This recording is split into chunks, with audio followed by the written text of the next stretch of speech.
자, 계속해서 등록면허세 교재는 43페이지가 되겠고요. 먼저 과세 여부라고 하는 것이 이슈가 되는데, 저거부터 가볼까요? 우리 앞에서 등록면허세라고 하는 거, 자, 이렇게 돼 있었죠. 취득 단계에서 내는 세금, 이런 식으로 분류가 됐었고, 이 등록면허세, 부가세라서 농어촌 특별세라고 하는 것이 있을 수가 있겠다. 지방교육세가 있을 수가 있겠고, 경우에 따라서 농어촌 특별세도 부가세가 될 수가 있겠고요. 등기 등록을 하고자 할 때 등록면허세 납세 의무가 성립하게 된다라고 이렇게 전제를 합니다.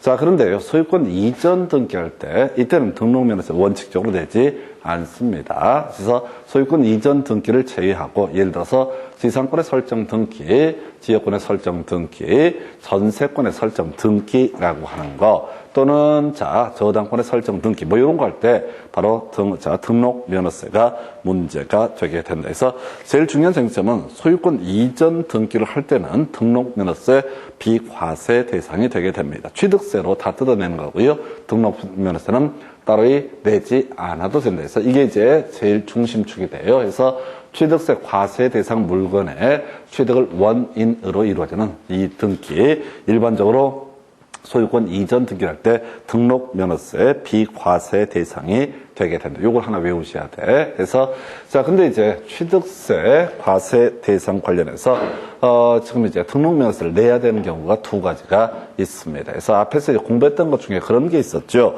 바로 지금 이제 납세 의무의 소멸이라고 해서 취납 시제, 부가처분 취소가 되거나 또는 납부 충당이 이루어지거나 그 다음에 시효 완성, 그리고 제척기간 도과하게 되면 어떻다? 납세 의무가 소멸하게 된다. 그래서 이런 경우죠. 자, 지금요, 취득세 과세 대상 물건을 취득해서 토지 취득을 하게 됩니다. 이전 등기를 할 때 원래 등록면허세 내지 않습니다. 그런데 취득세를 안 내는 경우가 있어요. 그래서 취득세 부과 제척기간이 지나버렸다, 도과가 됐다라고 이렇게 하게 되면은 이때는 그 물건의 등기 등록을 위해서는 등록면허세 내야 된다. 우리 제척기간 이렇게 갔었죠. 기본적으로 5년 내, 5년이라는 것이 제척기간의 기본이었습니다. 근데 바로 과세 표준 신고서를 작성하지 아니해서 알 수가 없다. 그래서 양도하고 나서 양도소득 과세 표준 신고서 작성, 신고하고 납부를 해야 된다. 신고를 안 했다. 또는 이제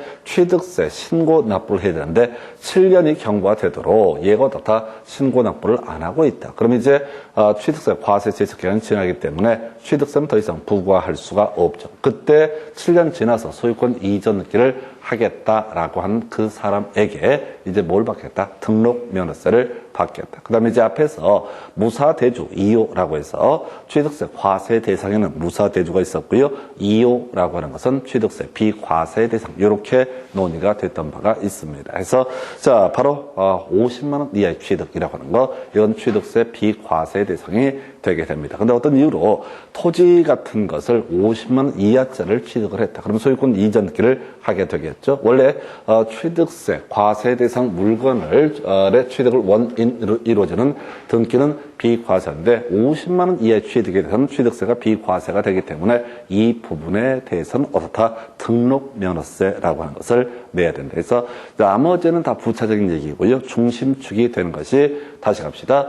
원래 취득세 내게 되면 어떻다? 바로 등록면허세 비과세가 되게 된다. 그런데 취득세 과세 대상 물건을 취득했음에도 불구하고 취득세를 내지 않아도 되는 경우, 부과 제척기간 7년 도가 되게 되면 취득세 내지 않아도 된다. 그래서 7년 지나서 소유권 이전 등기를 하고자 한다. 그러면 그때는 등록면허세라는 것을 내야 된다. 또 50만 원 이하의 취득에 대해서는 취득세가 비과세가 되게 된다. 근데 바로 취득세는 내지 않는 대신에 등록 면허세는 다 내야 된다. 이게 이제 이 문제의 핵심 이슈가 되게 됩니다. 나머지는 다 부차적인 얘기예요. 묘지 같은 거 등기 등록할 때 비과세라든가 국가지자체에 자기를 위한 등기 등록, 이게 이제 뒤에 지금 보면 압류 등기 이런 게 나오게 돼요. 압류 등기 한번 기억해 볼까요? 바로 말소 기준 권리라는 개념과 연계가 되게 되죠. 그래서 말소 기준 권리, 저당권, 근저당권, 담보가 등기, 압류 등기, 가압류 등기, 경매 개시 결정 등기. 근데 압류 등기라고 하는 것은 국가나 지자체가 세금 받아내기 위해서 하는 등기를 뭐라고 한다? 공매 붙이기 전에 하는 등기를 압류 등기라고 부르게 됩니다. 그래서 이 원래 원래 등기할 때 등록면허세 내야 되는데 국가 지자체가 자기를 위해서 하는 등기, 이런 압류 등기 또는 이제 응용 들어가면 압류, 중간에 세금을 내서 압류 말소 등기를 하고자 한다. 이럴 때는 어떻다? 등록면허세 내지 않는다. 이런 게 이제 나오긴 나오는데 일단 시험 문제 답을 뽑는 쟁점은 취득세, 과세 대상 물건의 취득을 원유로 이루어지는 등기는 원칙적으로 등록면허세 비과세가 되게 된다. 그런데 예외적으로 취득세를 결과적으로 내지 아니한 경우 50만 원 이하의 취득하고요. 취득세, 과세, 제척기간이 지나서 더 이상 취득세를 부과하지 않는 경우, 내지 않는 경우, 내지 않아도 되는 경우 이때는 등기 등록할 때 등록면허세는 내야 된다. 이렇게 쟁점을 삼게 됩니다. 이게 이제 주요 출제 포인트가 되게 돼요. 나머지는 다 부차적인 얘기가 되게 됩니다. 그래서 자 이렇게 해서 취득세, 과세, 등록면허세, 과세 바로 지문 가지고 한번 확인을 해드리겠습니다. 등록면허세 출제 포인트가 하나, 둘, 셋인데 4개 정도의 포인트가 있는데 그중에 첫 번째 출제 포인트 바로 등록면허세 과세 대상이냐 아니냐를 가지고 쟁점 삼겠고요. 1번 지문 지방세 체납으로 인해서 압류 등기를 한 재산에 대해서 압류 해제 등기를 할 경우 등록면허세 비과세. 압류 등기도 압류 해제 등기도 국가나 지자체가 자기를 위해서 하는 등기가 됩니다. 그래서 이때는 등록면허세 비과세. 2번 등기 담당 공무원의 착오로 인한 직원의 오기에 따른 경정 등기. 등기 활동할 때 등록면허세 내야 되는데 등기관이 잘못해서 직원 잘못 표기했다. 이게 제 원시적으로 일부가 불일치했을 때 바꾸는 것을 우리가 경정 등기라고 얘기했었고 경정 등기에 대해서는 등록면허세 비과세가 되게 됩니다. 쟁점 안 돼요. 답도 안 되고요. 그 다음에 결국은 이제 2번 질문 같은 것도 굳이 해석하면 국가나 지자체, 국가를 위해서 하는 등기라고 해석할 수 있겠습니다. 그래서 등록면허세 비과세고요. 3번 무덤, 자 등등등에 대해서는 등록면허세 부과하지 아니한다 해서 지목이 묘지인 토지 등기 등록은 어떻다? 바로 등록면허세 비과세. 이런 것들은 사실은 출제 포인트가 안 돼. 나와도 답이 안 되는 주제고요.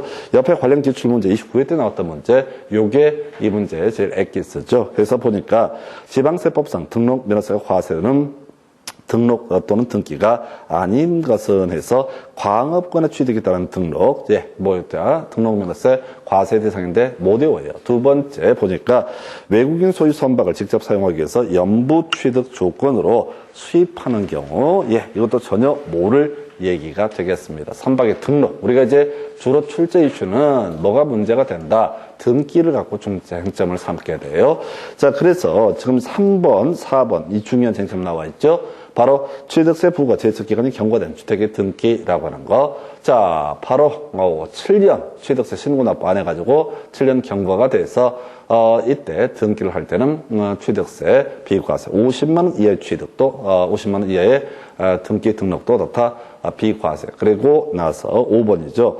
계약상 잔금 지급일을 2017년 12월 1일로 하는 부동산의 소유권 이전 등기라고 되어 있습니다. 그래서 취득가액 1억이라고 되어 있네요. 그럼 이제 50만 원 초과거든요. 그럼 이건 취득세, 등록면허세 비과세가 되게 된다라고 할 것. 해서 다시 결론 보셔야 돼. 등록면허세가 비과세되는 걸 외우셔야 돼. 해서 가장 중심이 되는 게, 자, 취득세, 과세 대상 물건의 취득을 목적, 취득을 원인으로 하는 등기 등록에 대해서는 어떻다? 이것은 등록면허세가 비과세. 왜 취득세를 내기 때문에 등록면허세가 비과세가 되게 된다. 근데 이제 3번, 4번 관련해서 50만 원 이하의 취득하고요. 그 다음에, 자, 취득세 부과 제척기간이 지나버렸을 때, 이때 등기 등록을 하고자 할 때는, 그때는 어떻다? 등록면허세 내야 된다 해서, 결국 이제 3, 4, 5번 세 가지 비교하는 이슈. 거기서 이제 광업권, 어업권은 등기 등록, 등록면허세 과세 대상인데, 이런 것들은 포인트가 전혀 되지 않아요. 해서 미리 마음의 준비. 다시 갑시다. 자, 등록면허세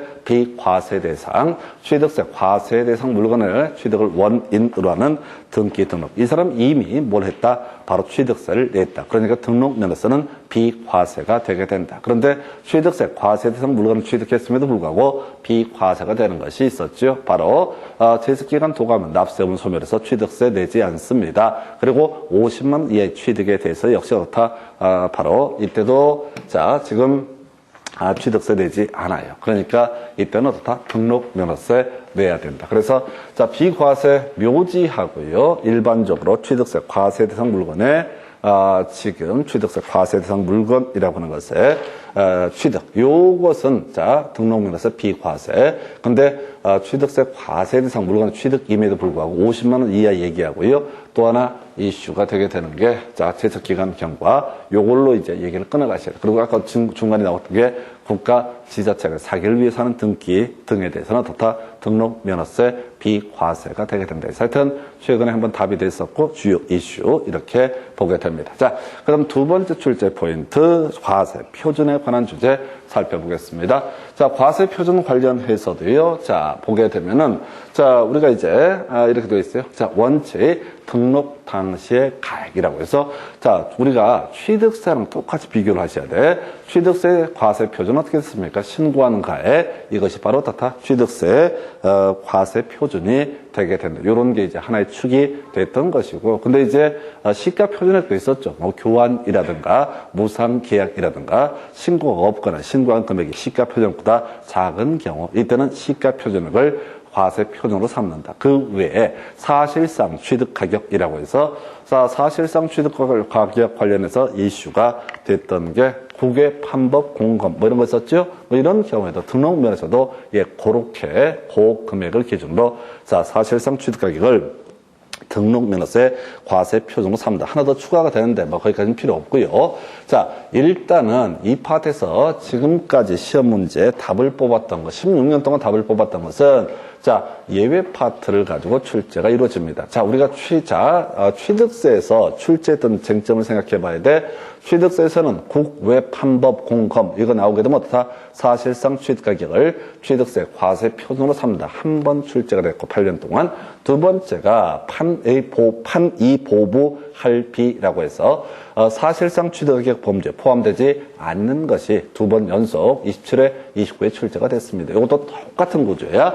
자, 국외 판법 공검 등 이게 이제 사실상 취득 가격을 등록면허세 과세 표준으로 삼는 경우다. 이렇게 이제 가게 되는데 문제는 이거란 말이야. 바로 자, 이게 원칙이야. 이런 경우에는 사실상 취득 가격을 등록면허세 과세 표준으로 삼는다. 이렇게 이제 체계를 잡는데 다만 이게 예외가 없으면 이게 출제가 되는데 예외가 있거든요. 그래서 이 사실상 취득 가격이라고 하는 거. 예를 들어서 국가로부터 어떤 토지를 국가로부터 취득을 했다. 그래서 예를 들어서 소유권 이전 기간을 7년 지나서 만약에 한다라고 하게 되면 이때 뭘 해야 된다고요? 등록 면허세를 내야 된다. 이런 논리 구조가 되게 될 텐데 이 중간에 이게 있다는 얘기죠. 사실상 취득 가격을 등록 면허세 과세 표준으로 하는 경우 자, 지금 등기 등록을 하고자 할 때 등록 당시에 자산 재평가 또는 감가 상각 등의 사유로 그 가액이 달라졌을 때는 변경된 가액, 변경 후 가액 또는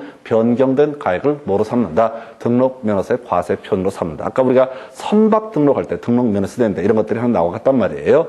그런 거지. 선박을 외국에서 수입을 했어. 그러면 이제 이 관세청이라고 해야 되나? 거기서 알 수 있죠. 얼마에 수입을 했는지 금액을 알 수가 있어. 근데 이제 한국에서 그걸 가지고 감정평가를 이제 법인에서 사가지고 감정평가를 해보니까 만약 20억에 사들였는데 한국에서는 이게 한 25억 가치가 있다. 지역에 따라 달라질 수가 있죠. 같은 물건이라도 한국에서는 희귀성이 있고 등등 가면 가치가 올라갈 수가 있다고. 그래서 25억이 되게 되면 등록면에서 과세 표준 뭐가 된다? 25억이 될 것이고 20억에 수입을 했는데 고무를 수입해 왔어. 안에 엔진이 없어. 예를 들어서 선박을 사는데 20억이 주고 샀는데 엔진이 허접한 거 중고로 썼어. 해서 감정평가해 보니까 10억 정도 가치밖에 없다. 그러면 등록면에서 낼 때는 어떻다? 바로 변경된 가액 15억을 기준으로 해서 어떻다? 등록면허세 과세 표준을 삼는다. 왜 이렇게 뭐라고요? 변경된 가액, 변경 후 가액, 변경된 가액, 변경 후 가액. 왜 이렇게 뭐라고요? 변경된 가액 또는 변경 후 가액을 등록면허세 과세 표준으로 삼는다. 이게 딱 저기랑 똑같아. 바로 판이 보부 할비 이렇게 냈던 것처럼 자 아까 간접비용에 제외됐던 거 취득세 관련해서 간접비용에서 제외됐던 그거랑 똑같은 구조로 이 맥락이 구성이 되게 됩니다. 그래서 자 변경된 가액이라고 하는 거 왜 이렇게 뭐라고요? 변경된 가액이라고 해서 자 키워드가 뭐가 되겠어요? 과세표준. 등록면허세 과세표준은 외울 게 뭐라고요? 변경 후 가액 또는 변경된 가액을 등록면허세 과세표준으로 삼게 된다. 이걸 외우셔야 된다고. 변경 후 가액 또는 변경된 가액 읽지 말고 키워드가 뭐가 된다? 과세표준. 과세표준이라는 것이 키워드가 되게 된다고요. 법조문 지문을 보면 제일 뒤에 있는 게 뭐가 돼? 과세표준 또는 제일 앞에 있는 게 뭐가 된다? 과세표준. 등록면허세 과세표준 하게 되면 나머지는 다 고질고질한 얘기이고 그저 답이 되는 게 뭐라고요? 변경된 가액, 변경 후 가액 이렇게 바로 치고 들어가시는 거예요. 그래서 여러분 교재 45페이지 보니까 자 지문 2개 나와 있는데 그중에 1번 지문이 답이 됐고요. 끄트머리 보니까 과세표준으로 한다라고 돼 있죠?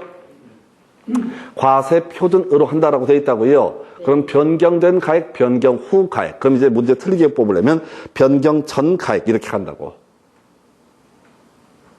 안 보여요, 잘. 자산 재평가 전의 가액. 그래서 틀리게 뽑았다고.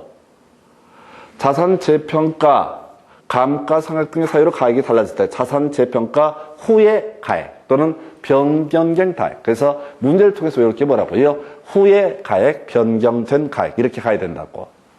그래서 이걸 뭐라고 돼 있어? 자산 재평가 전의 가액을 과세표준으로 한다라고 돼 있죠? 틀렸다고. 그러니까 이게 사실은 한 16년의 데이터를 분석하면 이게 최소 서너 번 나왔어요. 근데 최근 8년 사이는 한 번밖에 안 나왔거든요. 그래서 변경된 가액 또는 변경 후 가액 이렇게 외우셔야 된다고. 그 다음에 이제 두 번째 질문은 채권 금액으로 과세액을 정하는 경우로서 일정한 채권 금액이 없을 때는 채권의 목적이 된 가액 또는 처분의 제한이 되는 목적의 가액을 채권 금액으로 하는. 좀 이따 이거 설명드릴게요. 별로 중요한 거 아니고요. 설명은 더 이렇게 긴데 여러분 차례 이제 넘어가서 이제 그 다음 내용을 보면서 설명을 드릴게요. 그래서 하여튼 두 번째 포인트 바로 과세표준에서는 뭐라고요? 변경 후 가액 또는 변경된 가액을 가리켜서 다 바로 등록면허세 과세표준으로 삼다. 두 가지 쟁점 정리해드렸습니다. 이제 세 번째 포인트요. 세율 등에 관한 쟁점을 살펴보도록 하겠습니다. 자, 이게 세율 보면 소유권 보존 등기 나와 있고요. 소유권 자 상속을 원인으로 하는 소유권 이전 등기 0.8% 나와 있습니다. 그리고 일반적인 소유권 이전 등기는 1.5% 나와 있는데 이거는 머릿속에 담아두실 필요가 없어요. 왜? 자, 지금 원래 아까 적어 있었잖아요. 취득세 과세 대상 물건을 취득을 원인으로 하는 등기는 기본적으로 등록면허세 어떻다 과세하지 아니한다. 기억나시죠? 취득세를 내니까 등록면허세는 내지 않는다. 근데 아까 50만 원 이하의 취득이라든가 혹은 뭐가 있었지?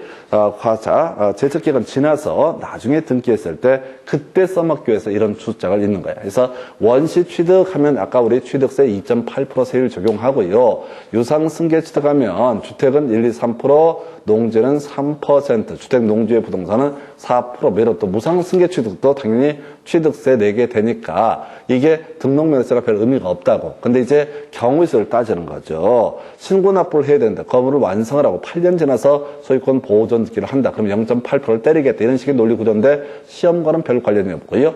나머지 소유권 외 권리라고 하는 게 다 0.2%야. 숫자를 외울 필요는 없어. 다 0.2%야. 근데 기준점이 오히려 포인트가 되게 됩니다. 이건요, 우리 물권법 얘기와 바로 직결되는 거죠. 그래서 자, 지상권이라고 하는 거. 자, 지상권의 설정 이전 등기는요, 부동산 가액의 0.2%. 지상권이 뭐죠? 이런 식이지.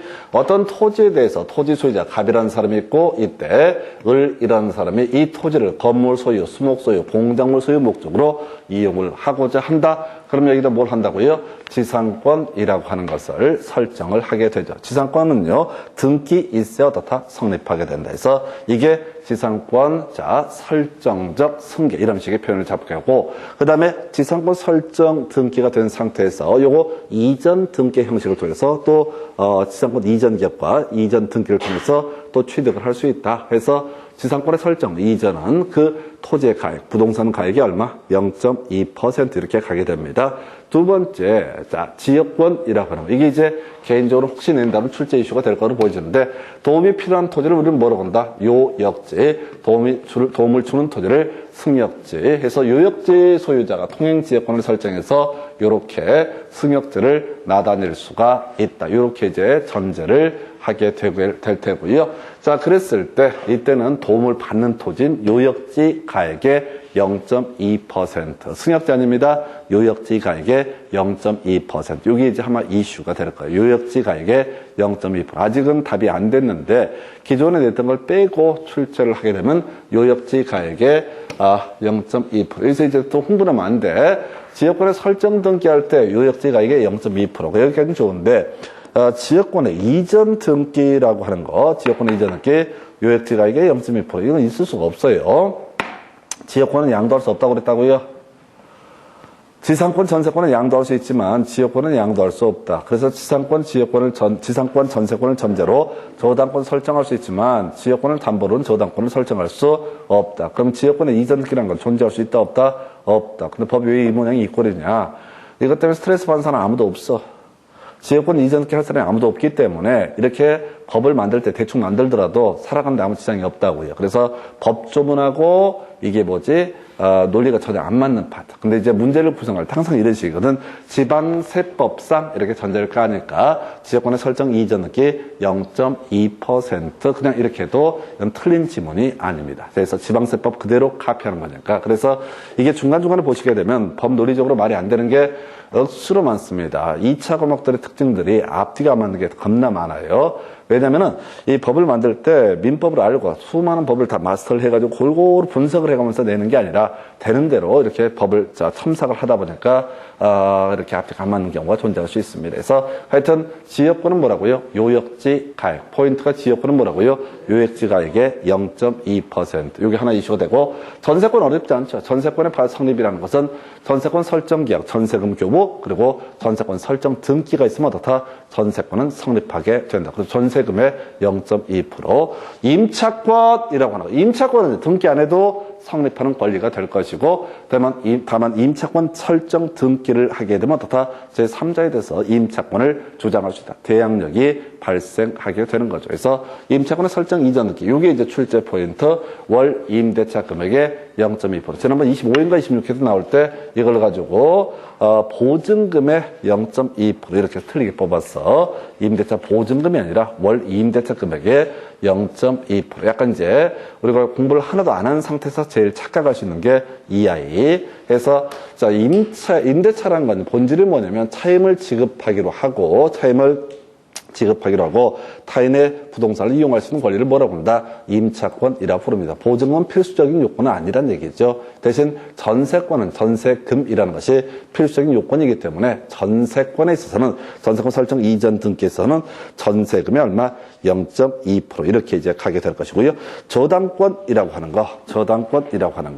저당권은 돈 받을 권리죠. 채권 금액의 0.2%라고 하는 거. 자, 저당권 설정 등기 채권 금액의 0.2%. 자, 이 공통적으로 뒤에 지문 보시겠지만은 이 저당권자가 등록면허서 내야 됩니다. 지상권자가 내야 됩니다. 전세권자가 임차권자가 다 이 돈을 내 자기의 이익을 위한 거니까 당연히 납세 의무자는 등기 등록의 명의인이 어떻다? 납세 의무자가 되게 된다. 이렇게 정리를 하게 됩니다.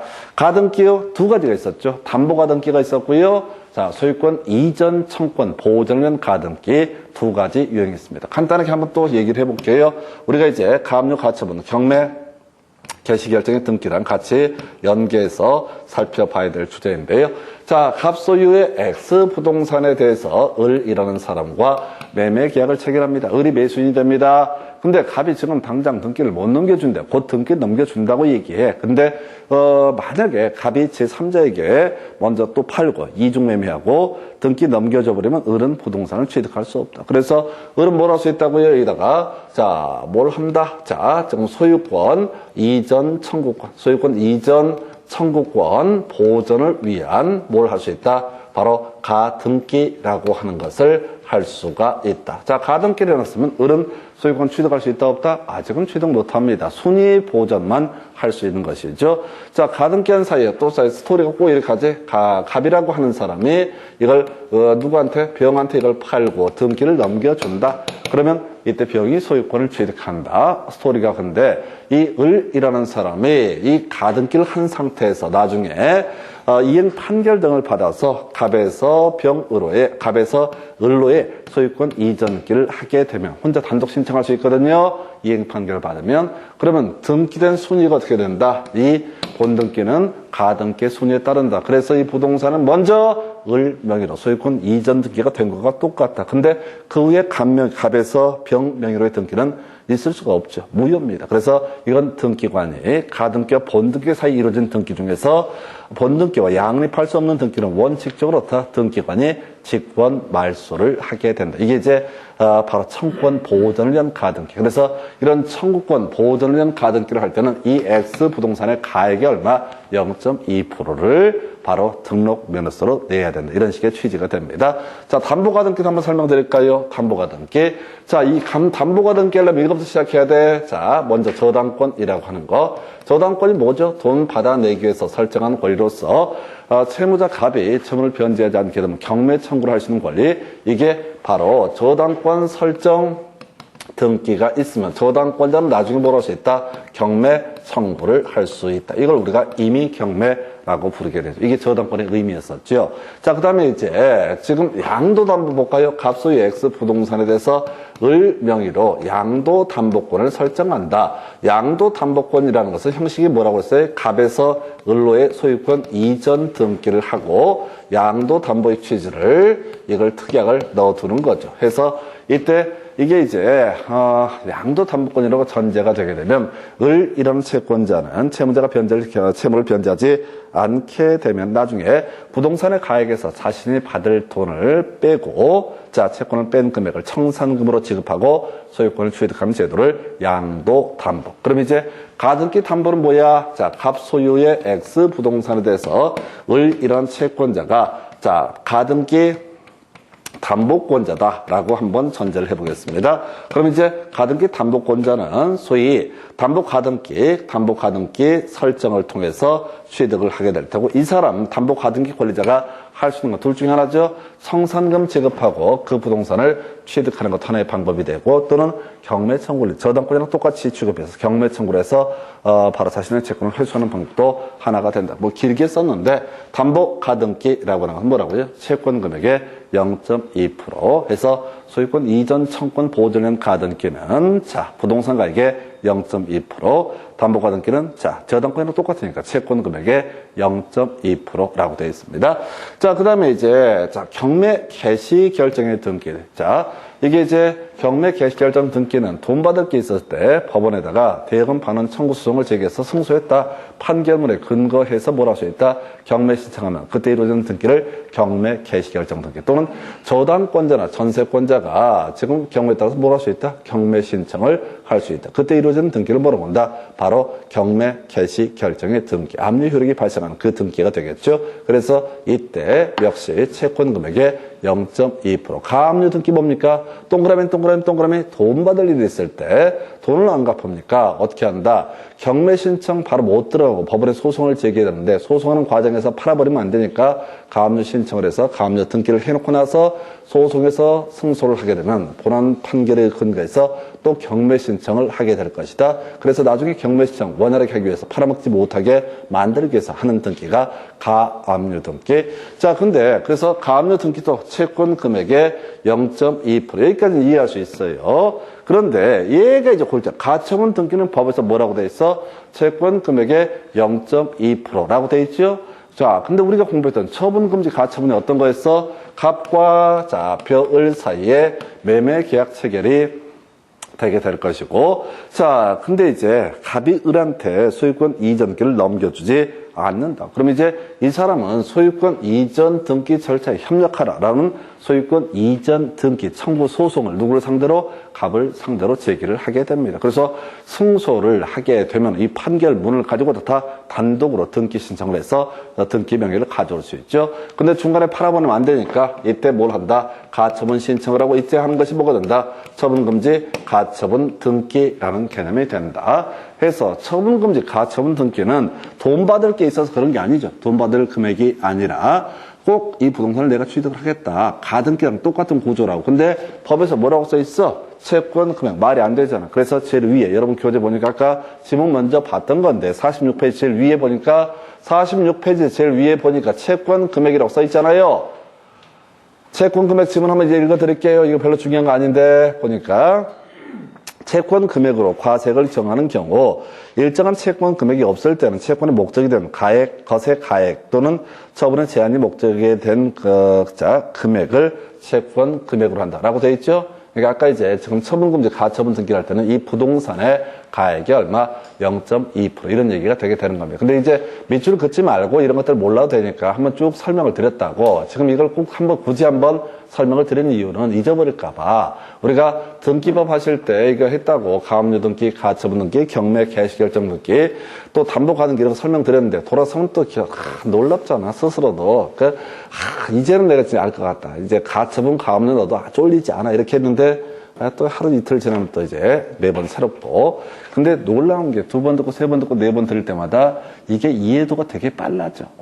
그렇지 이렇게 그래서 마치 자기가 천재 같은 느낌을 받게 됩니다. 아니야. 한 10번쯤 들었을 때 그런 현상이 나타나고 나중에 한 20번쯤 듣게 되면 어떻게 되는 거냐면 애초에 태어날 때부터 엄마 뱃속에 튀어나올 때부터 알았던 것처럼 그냥 자연스럽게 받아들이게 됩니다. 그때 시험 보러 가시면 돼요. 그래서 하여튼 요렇게 그래서 이런 얘기 있었는데 지금 출제 이슈 임차권 등기 하나 나왔었고요. 앞으로 예상해 보는 것이 지역권 요역지 가액의 0.2% 나머지 별 의미 없어요. 설명은 드렸는데 이거는 이제 등록 면허세 때문에 설명을 드린 게 아니라 가등기 뭐 이렇게 가처분 가압류 하도 여러분 잘 잊어버리니까 그냥 확인 한번 해보자고 한번 해봤어요. 그래서 하여튼 이게 지금 우리가 3월달인가요? 조금 더 지나게 되면은 이게 한두 번 돌리게 되면 거의 이게 자연스럽게 받아들여지시게 됩니다. 그 정도가 되겠고요.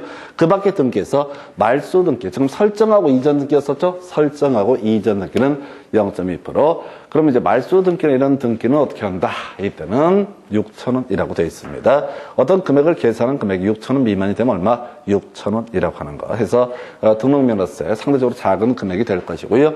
지자체장 표준세율 50% 범위에서 가감할 수 있다. 바로 지문 가지고 설명드리겠습니다. 여러분 교재 46페이지 상속으로 인한 소유권 이전 등기. 자, 세율은요. 부동산 가액의 1000분의 15에서 자, 1000분의 8입니다. 0.8%. 별로 안 중요해. 몰라도 돼. 자, 2번 지문이요. 부동산 가압류에 대한 등록면허세 세율은 부동산 가액의 1000분의 이것도 이제 물어보는 게 뭐냐면은 가압류는 금전채권이죠.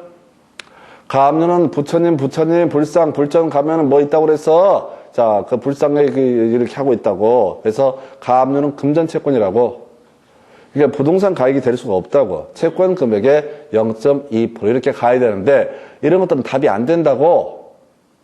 고친다는 대로 외워지지도 않고 답이 안 된다고. 그 다음에 3번 지문요. 네, 웃기는 지문입니다. 모를 얘기고요. 4번 지문 답이 되는데 의미 없어요. 이 문제는 8년 동안 등록 면허세 중에서 미친 문제가 되겠습니다. 그래서 의미 없어요. 그래서 그 중에 하나를 답을 뽑았는데 이건 그냥 무슨 말인지 알고서 푸는 게 아니라 그냥 무조건 틀리라고 냈던 문제 중에 하나. 그래서 그렇게 가시고 그 밑에 이제 46페이지 하단부에 자, 등록면허세 표준세율 틀린 것은 해서 전세권 설정 등기 전세금액의 1,000분의 2 상속으로 인한 소유권 이전 등기 0.8%입니다. 자, 그 다음에 지역권 설정 및 이전 등기 요역지 가액의 1,000분의 2라고 하는 거. 그 다음에 이제 임차권의 설정 이전 등기 보증금이 아니라 이게 원래 임대차 금액의 1,000분의 2. 그 다음에 저당권 설정 및 이전 등기 채권 금액의 1,000분의 2 이렇게 해서 자 드물게 나왔던 주제. 근데 이제 이 문제를 보고 다시 출제가 된다면 제일 유력한 지문은 바로 뭐가 된다고요? 바로 지역권 설정 등기. 지역권 설정 등기는 승역지 아니에요. 요역지 가액 도움을 받는 토지의 가액을 기준으로 기준으로 등록면허세액을 결정을 하게 된다. 이런 식의 얘기. 그 다음에 이제 교재 47페이지. 지자체장은요, 자, 조례가 정하는 바에 따라서 등록면허세 세율 50% 범주돼서 가감할 수 있다. 큰 쟁점되지 않습니다. 그래서 이 등록면허세율은 사실은 단독으로 뽑는 걸 별개의 제외로 사이드로 나온 세율들은 별로 중요치가 않습니다. 그리고 여러분들이 몇 번 한 대까지 하더라도 이건 거의 외우기 어려워요. 그래서 어찌됐든 우리가 이제 세율 문제는 사실은 이제 주로 논의가 되는 게 저거 있었죠? 취득세. 다시 무한시 취득 2.8%, 유상승계 취득 1, 2, 3, 4, 무상승계 취득. 상속은 2.3에 2.8, 상속 외 원인은 비영리법인 2.8%. 요것만 포인트. 공유물의 분할 2.3%, 환상의 분번 마이너스 2%였고요. 그 다음에 계지과 2%. 요 정도 취득세 세율 중요하고요. 나중에 재산세 세율 출제 포인트고요. 그 다음에 이제, 양도소득세 관련해서 간단하게, 자, 토지나 과자, 지금, 토지나 건물이라고 하는 거 1년 미만이면 50%고요. 그 다음에 1년 이상 2년 미만 토지나 건물은 40%. 주택은 1년 미만일 때 40%에서 나중에 양도소득세율까지 총 3가지가 이슈가 돼요. 그래서 등록면허세 세율은 한 번 문제 구성을 했는데 얘는 세율 0.2% 이걸 갖고 장난치는 게 아니라 기준점을 갖고 내릴 수밖에 없다. 그럼 시험 지문에 세율 등을 갖고 장난을 치게 되면 그러나 마나 그냥 신경 끄실 거다. 그래서 세 번째 포인트 다시 갑시다. 지금 정리하게 되면 제일 처음에 등록면허세 과세 여부를 가지고 따져 물었던 거 기본 구조. 자, 취득세 과세 대상 물건의 취득을 원인으로 이루어지는 등기는 취득세 냈으니까 등록면허세 내지 않는다. 이런 게 하나의 이슈가 됐던 것이고요. 두 번째 이슈가 그런 같이 묶어서 자, 취득세 부과 제척 기간이 지났거나 또는 50만 원 이하의 취득이라서 취득세를 내지 않는 경우는 등록면허세를 내야 된다. 이게 이제 첫 번째 이슈. 두 번째가 과세 표준이라고 해서 변경 후 가액, 변경된 가액이라는 것을 등록면허세 과세 표준으로 삼는다. 세 번째 이슈. 지금 등록면허세 세율, 이게 이제 기본적인 건 알고 있으면 좋긴 한데 하여튼 요역지가액 이런 것들이 이슈가 되게 될 것이다. 숫자 자체가 큰 포인트는 되지 않는다. 왜? 소유권을 제약하는 등기를 제외하고는 다 0.2%니까 굳이 함정 8만 원 거리도 되지 않습니다. 마지막 주제가요. 신고 납부라고 해서 이 신고 납부 파트는 보시다시피 더럽게 많이 나와요. 하나, 둘, 셋, 넷, 5문제나 출제가 되게 됩니다. 그래서 5문제나 출제가 되게 됩니다. 등록면허세 신고 납부 내용도 없어요. 여기서 5문제나 출제가 된다. 그래서 이게 중요하다 안 중요하다가 아니라 여기 나온 문제는 때려치기도 맞춰야 돼요. 신고 납부가 출제 포인트가 되면은 이건 어떤 문제가 나와도 무조건 맞춰야 되는 그런 문제 파트가 되겠습니다. 그래서 자, 우리 신고 납부하는 것들이 몇 개가 있었죠. 자, 그중에 하나가 등록면허세 자 있었고 취득세가 신고 납부 나중에 양도소득세가 신고 납부의 대상이 되게 된다. 해서 가볼까요? 이렇게 되어 있네요. 등기 등록을 하는 사람은 등록면허세를 납부할 의무를 진다. 응용 들어가십시다. 아까 저당권 설정 등기를 하면 저당권자가 다 등록면허세 납세 의무자가 되게 된다. 그리고 이제 소유권 보존 등기를 우리 문제 중에서 채권자가 소유권 보존 등기 대위 신청한다. 그러면 채무자 등기 명인이 다 등록면허세를 납부할 의무를 지게 된다. 그래서 결과적으로 등록면허세 납세 의무도 기본적으로 누가 등기 명의인이 납세 의무자가 되게 된다. 그래서 등기 등록을 하는 자 이렇게 되어 있지만 이때는 등기를 하게 되면 이 사람을 뭐라 부른다? 등기 명의인이라고 부르게 될 때 등기 명의인이로다 납세 의무자. 이건 상식의 문제로 가셔야 돼. 전세권 설정 등기가 최근에 문제가 나왔다고 그럼 전세권자가 바로 등록면허세를 납부할 의무를 지게 된다. 이렇게 아주 간단한 것을 가지고도 답을 구성을 합니다. 두 번째 이슈 납세지 부동산의 소재지. 앞에서 자 지방세는 모두 다 취득세, 등록면허세, 재산세는 자 부동산의 소재지가 납세지가 되게 된다. 자 근데 얘는 특이한 게 이슈가 돼요. 자 지금 보니까 납세지가 분명치 않은 경우 등록한 소재지를 납세지로 한다 해서 이게 말이 되냐고. 자 가십시다. 어떤 토지가 있습니다. 어떤 토지가 A라는 지자체인지 B라는 지자체인지 불분명한 경우가 있을까요 없을까요? 어떤 토지가 있는데 이게 인천광역시인지 또는 경기도 무슨 화성시인지 이게 불분명한 경우가 있어요 없어요? 없지. 그런 건 없지. 없어요 그런 건. 근데 법조문을 보니까 뭐라고 되어 있어요? 납세지가 자 부동산 등기에 관한 등록면허세 납세지는 부동산의 소재지로 한다. 그래서 과천에 있는 땅을 사면 과천시장, 자, 저기, 등록면허세는, 도세니까 경기도한테 세금을 내게 된다. 이게 같다고, 서울시 서초구에 있는 땅을 사게 되면 서울시장한테 어떻다, 이거 구세가 되는구나. 그래서 서초구청장한테 세금을 낸다. 이런 식의 구조가 되는데, 문제는, 자, 이, 소재지가, 납세지가 분명하지 않은 경우가 있을 수가 있느냐. 이런 거 없다고. 근데 왜 이 조문이 문제가 되냐면, 자동차를 생각하시면 돼요. 자동차도 등록면허세 내야 되거든요. 자동차 등록면허세 내야 된다고요. 이게 우리가 주로 등기를 갖고 중심을 설명을 드리는데 법조문 자체는 등록면허세에서 등기, 등록 이렇게 묶여 있다고. 그러면 자동차 같은 경우는 소재지를 납세지를 한다. 그러면 골 때리는 거야. 자동차는 계속 움직이잖아. 서울에 사는 사람이 안양 갔다가 성남 갔다가 화성 갔다 이렇게 할 수 있잖아요. 그러니까 등록관청의 소재지를 어떻다? 납세지로 하게 된다. 이렇게 돼 있는데 이름의 시키들이 이걸 그냥 무식하게 조문을 그대로 출제를 해버린다고. 내버린다고. 그럼 이제 다시 갑시다. 자, 지금 어떤 토지가 부동산의 소재지가 납세지가 분명하지 않은 경우가 있어요? 있다고 이제. 시험용으로 계속 이걸 내니까 납세지가 분명하지 않으면 어떻다? 등록관청 소재를 어떻다? 납세지로 한다. 이게 말이 안 되는 거 아는데 시험에 계속 이렇게 내니까. 다시요. 부동산의 소재지가 납세지다. 너무나 당연한 얘기입니다. 그리고 부동산의 소재지가 분명하지 않은 경우라는 건 있을 수가 없다고. 바다를 메꿔도 결국은 어느 지자체에 소관이 됐든 간에 소속이 결정이 된다고. 관련 법에 따라서 그걸 획정하는 위원회가 있어요. 보통 이제 바다 메꾸고 가면 난리가 나거든. 특히 2개 이상 시도에 걸쳐서 바다를 메꿔 있어. 이거 소속을 어디로 할 거냐 이런 게 문제가 된다고. 그래도 그 나름의 획정하는 위원회가 있다고. 그러니까 그건 문제가 안 돼. 그런데 자, 시험용으로 갈 때는 뭐라고요? 납세지가 분명하지 않으면 어떻다? 등록관청의 소재지를 어떻다? 납세지로 한다. 그냥 이 시험에 맞춰서 그냥 외우셔야 된다고. 세 번째, 신고납부. 자, 등록을 하려는 사람은 해당 세율을 적용해서 산출원세액을 등록하기 전까지 납세지 관할 지자체 장에게 바로 신고납부를 해야 된다. 이것도 답이 됐어요.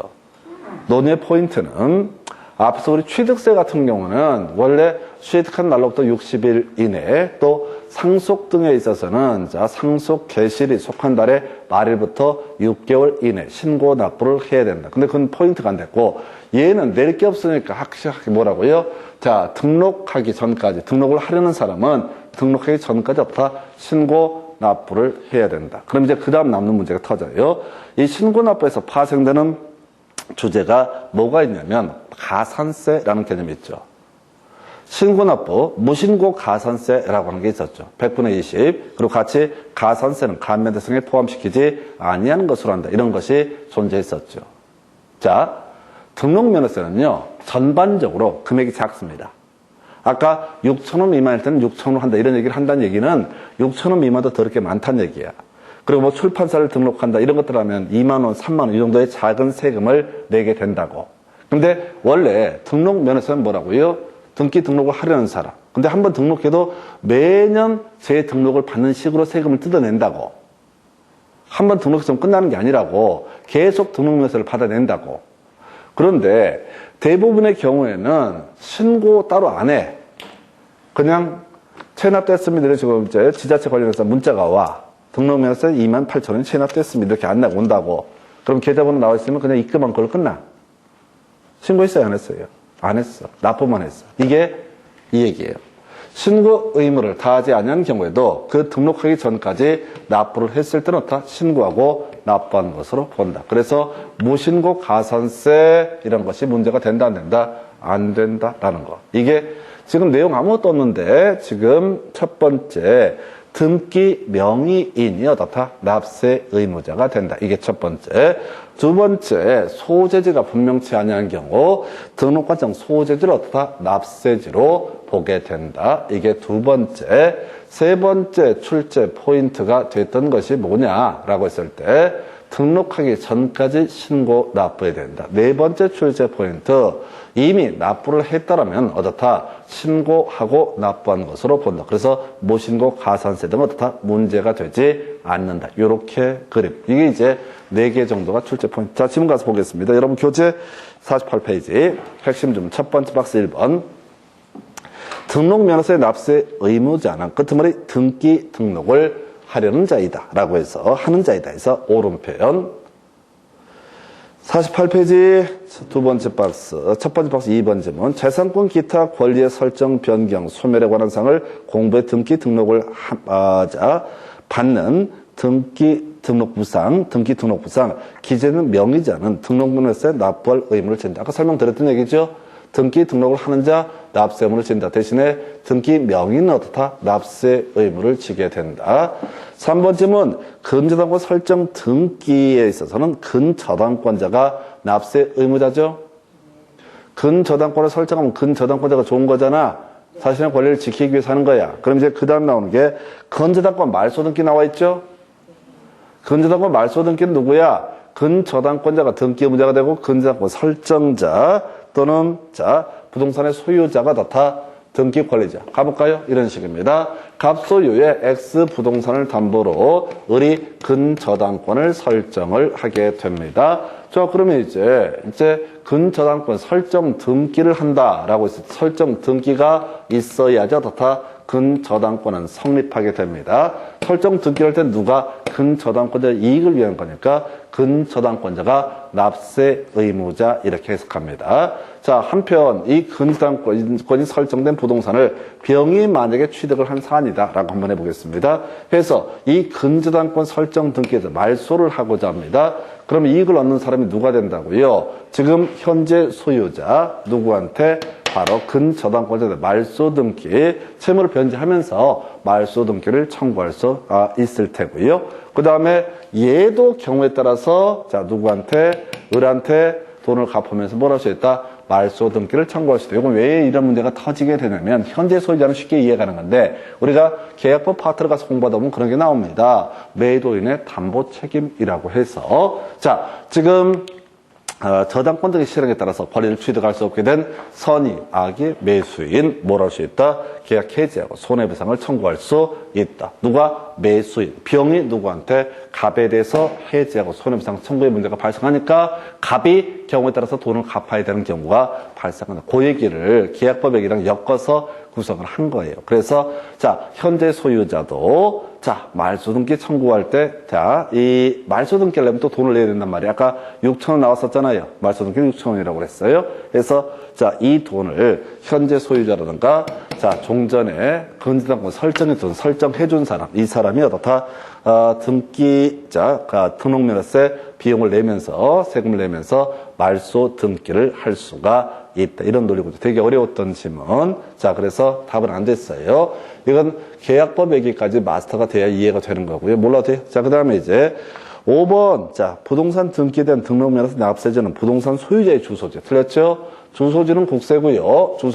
주소지는 국세고 지방세는 뭐가 된다? 부동산의 소재지가 다 납세지. 자, 부동산의 소재지가 납세. 지방세는 지자체별로 받는 금액이 틀리자.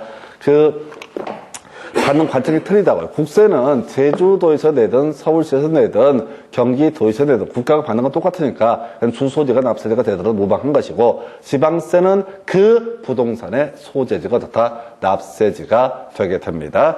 자, 6번 부동산 등기에 관한 등록면허세 납세지는 부동산 소재지지만 그 납세지가 분명하지 않을 때 등록관청의 소재지로 이런 게 시험에 나와버렸다고. 그러니까 통째로 그냥 외우시는 게 싸게 먹힙니다. 그 다음 그 밑에 자 부동산을 등기하려는 자는 과세표준의 세율을 적용해서 산출한 세액을 등기하기 전까지 납세지 관할 지자체 장에게 신고 납부해야 된다. 이걸 답을 뽑았다고. 등록면허세는 뭘 하는 것이다? 신고 납부 대상이다. 오른쪽에 가서 자 2번 질문.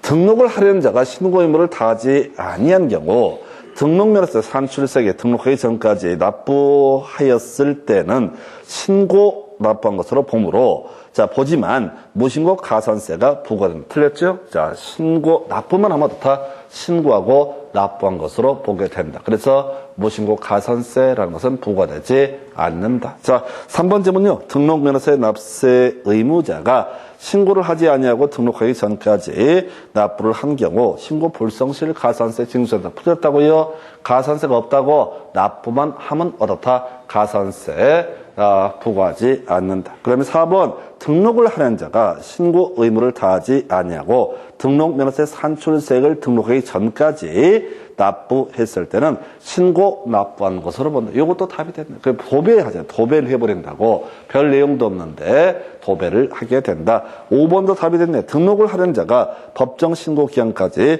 등록면허세 산출세액을 신고하지 않은 경우로서 등록하기 전까지 납부한 때 이때는 무신고 가산세 부과된다. 틀렸죠? 아까 비슷한 질문 나왔었는데 하여튼 등록면허세 내기만 하면 어떻다? 가산세라는 게 문제가 되지 않는다. 마지막 주제 관련 기출문제. 자 사령 문제로 나왔었네요. 29회 때 갑이 근소유 부동산에 대한 전세권 설정 등기를 하는 경우 지방세법상 등록면허세에 관한 설명 틀린 것은 해서 갑이 전세권자입니다. 을이 부동산의 소유자입니다. 그래서 1번 등록면허세 납세 의무자는 전세권자인 갑이다. 옳은 표현 되겠고요. 2번 질문요. 부동산 소재지와 을의 주소지가 다른 경우 등록면허세 납세지는 을의 주소지. 틀렸죠? 을의 주소지, 부동산 소유자의 주소지가 아니라 어디라고요? 바로 부동산의 소재지가 납세지가 되게 된다. 그래서 2번 틀리게 뽑았네요. 3번 질문요. 자, 전세권 설정 등기에 따른 등록면허세 표준세율은 1000분의 2 해서 전세금액의 1000분의 2에서 옳은 표현 보셨고 4번 전세권 설정 등기에 대한 등록면허세 산출세액이 6,000원보다 작을 때는 그때는 얼마? 6,000원으로 한다. 5번 만약 비용이 갑으로부터 전세권을 이전받아서 등기하는 경우라면 등록면허세 납세 의무자는 비용이 되고 이것도 전세금의 0.2%. 아까 전세권 설정 등기, 이전 등기, 전세금의 0.2% 이렇게 돼 있었죠. 그래서 답은요 2번. 그래서 보시다시피 등록면허세 자 신고 납부라는 주제는 납세지도 출제 포인트 되겠고 자 그 다음에 신고 납부, 그 다음에 납부만 이루어져도 자 가산세가 때려 맞지 않는다. 이런 것들은 끊임없이 출제가 되고 있습니다. 그래서 이 정도까지 보시고 잠시 끊었다가 이제 재산세 이어서 검토합니다.